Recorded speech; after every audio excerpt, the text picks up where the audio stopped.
Good morning sa inyo, Lods. Welcome back sa ating channel, mga Lods. Baka naman, andito na si Manong Jobs TV. Magpapakain na ng ating mga native chicken. Tignan yung ating mga native chicken, mga Lods. Yan, masarap sa mata kapag malalaki na sila. At dumadami ang ating mga native chicken. Tignan nyo, Lods. Yan, pwede na yan pagkakitaan, Lods.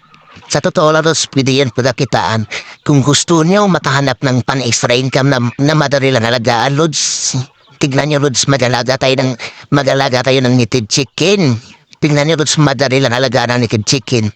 Kung may bakura na kayo, Lods, at pwede nyo man ikulong, baka naman, tignan nyo, Lods, pala rin tulong, Lods, kapag marami tayong native chicken. Malaking tipid sa ulam, at pwede nyo rin itong pantabuhayan.